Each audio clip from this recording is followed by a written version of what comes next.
Hello Dumelan Sanmonani Makadini kusangana zvakare kwatiri kuita chirongwa ndechenyu chemasecrets nemaconfessions. Kuve pano haizi mistake, vanyowani tinokuchingamidzai. Ngatipindei munyaya yedu. Patange tichikura panext door pedu paivawo nemukomana aigarawo namai vake. Vaitambura zvekuti tainyatsoona kuti uku ndo kunonzi kudya nhoko dzezvironda. Kumba kwavo kwainge kwakangonyarara, vasinawo chikafu. Waitonyatsoona kuti vanhu ava vatomborina kana hope yekuti mangwana chii chichazoitika in their lives. Mukomana uyu ainge ari munhu ane mwoyo wakanaka zvekuti munhu wese aingomuda, despite kuti vainge vaine nhamo. Aizotiwo paanenge atishanyira taitodyawo naye almost every day kumba kwedu. Sometimes aitongouya obva anyarara hake achitoti handidi kukunetsai. And mashoko iyaya taibva taziva kuti ari kuedzawo kutaura kuti kudini. Amai vangu vaigara vachingoti usambofe wachinamira munhu kana kumuseka panguva dzake dzekutambudzika, nekuti hauzive kuti mangwana akamira sei, unotozoona uriwe wave kutambudzika. Ininiwo ndaitozoendawo kuma-extremes nekuti pane nguvawo dzandaitozomubirawo sipo kana mafuta ekuzora, ndobva ndamupawo zvainge zviri secret. Handaiiti nekuti ndainge ndiine zvakawanda, ndaingonzwawo kuti ndingomupawo kumubatsiridza kutiwo life yake inge ichiendererawo mberi. Pamwe pacho taitobudawo tese kunorimira vanhu tichitoitawo maricho. Izvi zvese tainge tichizviitirawo kuti anga achizokwanisawo kuwanawo mari yekuzvibhadharirawo chikoro chake. Mukomana uyu akazvishandira akadzidza kusvika atobudirira zvekuti nhasi kutaura kwatiri kutoita he is overseas. Upenyu hwake hwakatochinja zvekuti pandinotomuona ndinoona grace yaMwari pamusoro pake.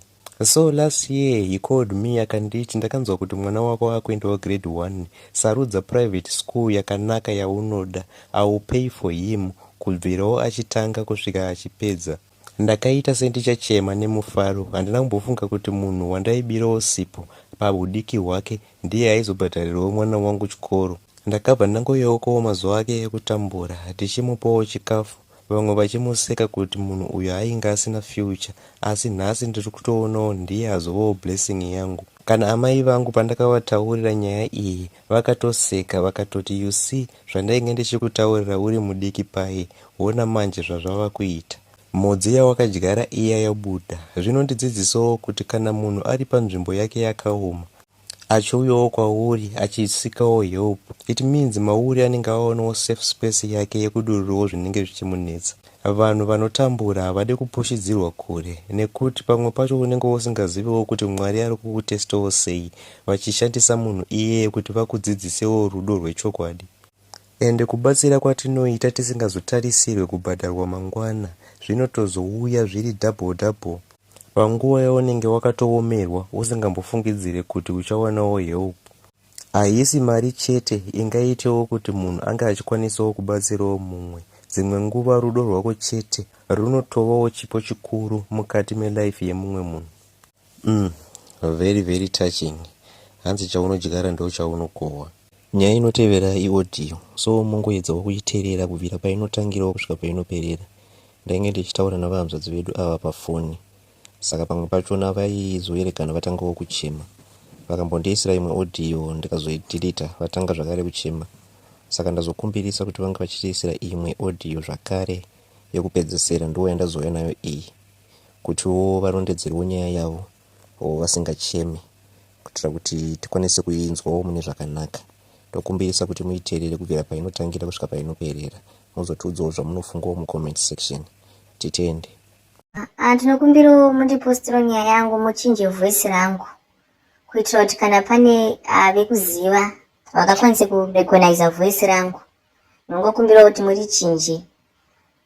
Ini mukoma nyaya yangu inotirwadzi, inondibata. Ndatoti ndite zvekutoisa iri voice record, nekuti kutotaipa kwacho handikwanisi kuzonadzonyora nyaya yacho yese nekutaipa because ndakatoremerwa chaiko.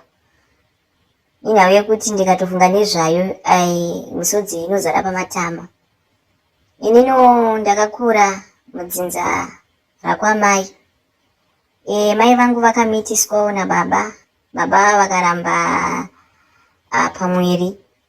Ndo kuseparata kwawakaita, mai havatozivi kuti kumusha kwababa ndikupi, because wakawasangana muHarare. Havatozivi kuti baba ndevekupi kumusha kwavo. Saka zvakabva zvanguvharana zvakadaro. Baba po vakangonzoti amai vane pamuviri wakabva watotiza. Amai vangu kumba kwavo vakangozvigamushirawo. Ndikatobarwa paya ndaigara kumusha kwaamai. Ndakakura ndichigara naambuya nasekuru. Amai vangu vakava kuHarare vachishandira mhuri. Izi vakava single mother. Ndakakura nasekuru naambuya. Chaindinetsa ndechekuti nguva dzose ambuya nasekuru vaiita zvematare izvizvi zvekubatsira vanhu like unyanga. Ndo zvavaiita. Nguva dzizhinji vaindibatisa mushonga. Ndanditori mwana mudiki ndiri kuma grade 3 grade 4 ndichiremember. Ndaibatiswa mishonga. Kana pakauya vanhu vada kubatsirwa zvimwe zvacho ndindainzibata, upe nhingi, ita zvakati. Nekusazivawo ndaitoitawo izvozvo. Ndakazoti ndakura ndiri munhu aingopiwa zvinhu zvekugeza, maybe mishonga ndonzi ndigeze nayo. Ndandingoriwo mwana ndaitawo zvanenge ndaudzwawo nagogo nasekuru izi ndiri pamusha pavo plus ndandichiri mwana. Nekukura kuma grade 6 ndakazotanga kurota ndichirara nemunhu kuhope. Ndaitorota ndichitorara nemunhu kuhope. Munhu wacho kumuziva ndaisamuziva chiso chake. Zvinhu zvekuti hapana wandakaudza bosi ndandiri mudiki, saka ndakangofunga kuti zviri normal. Pandakazosvika grade 7 zvatoita worse. Every day ndandatorora ndichitorana nemunhu kuhope. Munhu iyeye futi handitomuzivi chiso chake. Munhu wani wandinongorota but chiso chake chekuti maybe ndinomuziva, aiwa ndinganyepi. Ndakazoti ndaa form 1 ndikambobvunza vamwe wangu kuti munomborotawo muchirara nevanhu kuhope. Vamwe vangu vaingoti aiwa.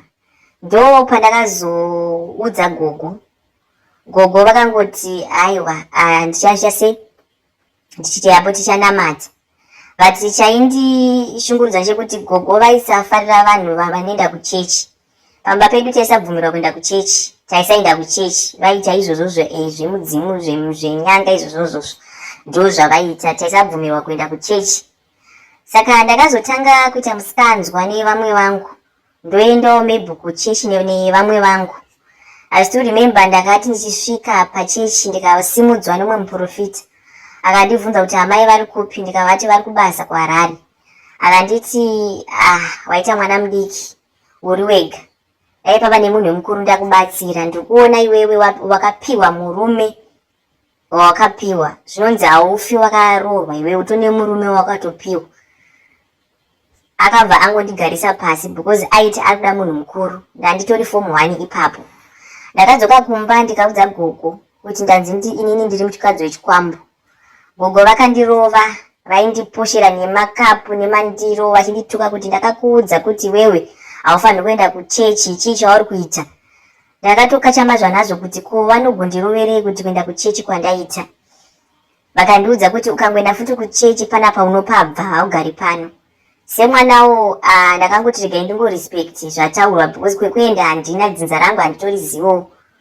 Ndakazokura ndava form 2. Ndakuita form 2 ndanda kuchindakana ndakurota ndichirara nemunhu ndaigona kupepuka. Pendi rangu rakatota pachitoratidza kuti zvinhu zvemurume urume huri papendi pangu.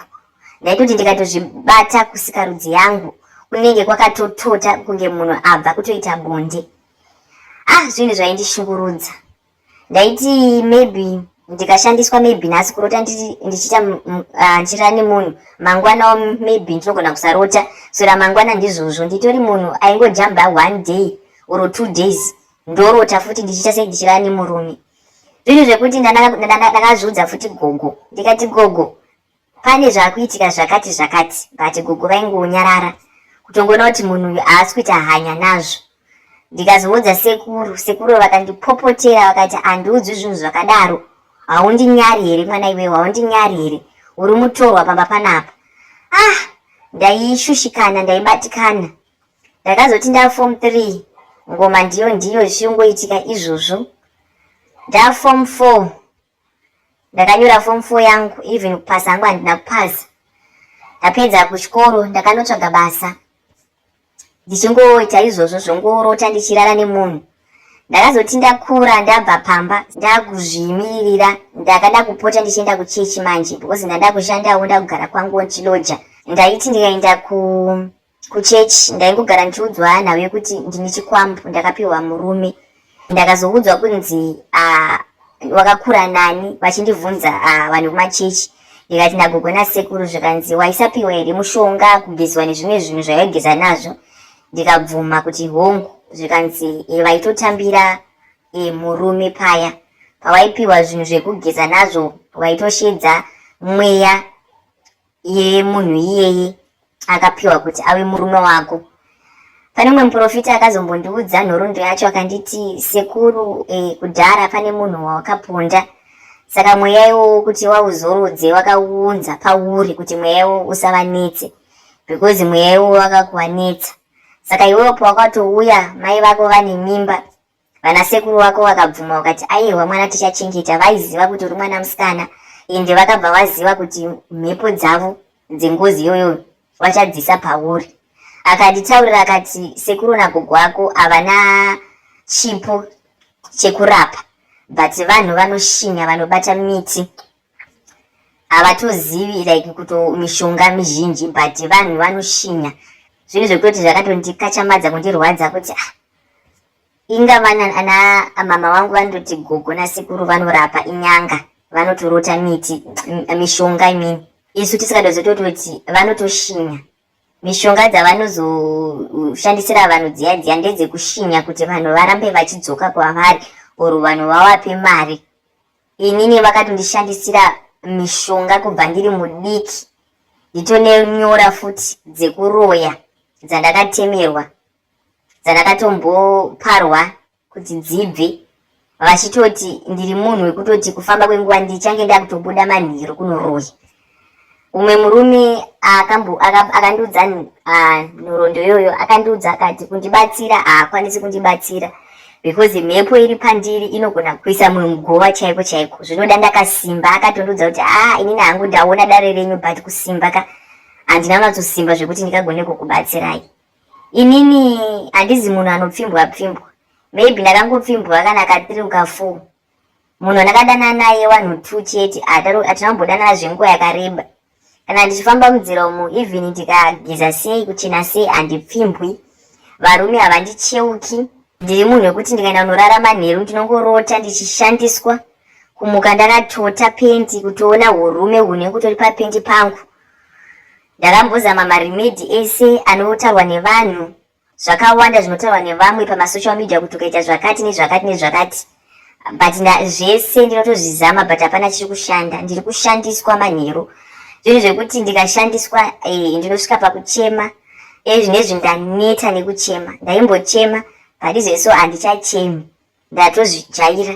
Ndinounzwa unzi ndine jambwa, ndine munyama. Ndinounzwa unzi pandiri pane mhepo dzakawanda. Vachindiudza vanhu vanoprofita oro vanoona vanoditi ndakanyanyo kumwiswa mishonga ndiri mudiki, kugezwa nemishonga, kuparwa nyora ndiri mudiki, nekuti amai vangu vakangondisiya ndine gore kumusha kuna gogo. Saka ndakangokura ndingori mwana wagogo. Saka vakatowana nguva yese nemukana kuti vaite zvavanoita pandiri. Sekuru wangu wakazoshaya, gogo ndiwo wasara chete.